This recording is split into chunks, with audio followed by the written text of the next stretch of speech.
রাহমাতুল্লাহি ওয়া বারাকাতুহু। সম্মানিত শেখ, ওয়ালাইকুম আসসালাম ওয়া রাহমাতুল্লাহি ওয়া বারাকাতুহু। কোথা থেকে বলছেন? কিশোর ঢাকা কিশোরগঞ্জ থেকে বলছিলাম আমি। বলেন। যে আমার প্রশ্ন রয়েছে একটা ডিভোর্সের বিষয় নিয়ে। মানে তার স্বামী হয়েছে নিশাখোর এবং জুয়াখোর দুইটাই করে। দেশের বাহিরে ছিল 7 বছর, 7 বছর থেকে আসলো, বাট 7 বছরে তার ভরণ পোষণ দেয় না, তার একটা সন্তান আছে। এখন এই ক্ষেত্রে সে 1 মাস আগে আসছে, আইসে তার স্ত্রীকে নিয়ে গেছে। এখন স্ত্রীতে নিয়ে গিয়ে এখন সে জুয়া খেলে এবং নেশা করে। এই ক্ষেত্রে কি তার স্ত্রী কি ডিভোর্স নিতে পারবে তার কাছ থেকে? মানে তাকে ডিভোর্স দিতে পারবে কিনা সেটা একটু জানতে চাচ্ছিলাম। যেই ব্যক্তি নেশা করে মানে মদ খায় আর জুয়া খেলে, কাবিরা গুনাহ করে।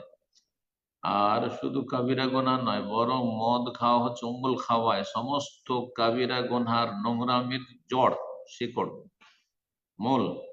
যে কোনো গোনা হতে পারে মদখোর। মদখোর কুফরি করতে পারে, মদখোর শিরকি কথা বলে, মদখোর মূর্তিকে সিজদা করতে পারে, মদখোর মা বোনের সাথে জেনা করতে পারে। সুতরাং এই খবিস লোকের সাথে সংসার করা যায় না, মদখোরের সাথে সংসার করা যায় না। অন্যান্য কাবিরা গোনা যদি কিছু থাকতো আর বলতাম 5 ওয়াক্ত নামাজ পড়ে, তাহলে সেটা ভিন্ন বিষয়। আর তার সাথে সে হয়তো বেনামাজি, বেনামাজির সাথে সংসার করা যায়। আর তারপরে যে মদখোর, সেই ব্যক্তির কাছে একজন স্ত্রী কি করে নিরাপদ থাকতে পারে? তার জান নিরাপত্তা নয়, নিরাপদ নয়, তার মান ইজ্জত নিরাপদ নয়, কিছু নিরাপদ নয়। সুতরাং এই মদখোরের সাথে সংসার করা জায়েজ নয়। তাকে উপদেশ দেব, সে খোলা নিন, জি, বিবাহ বিচ্ছেদ করবে। আল্লাহ তার জন্য ভালো ব্যবস্থা।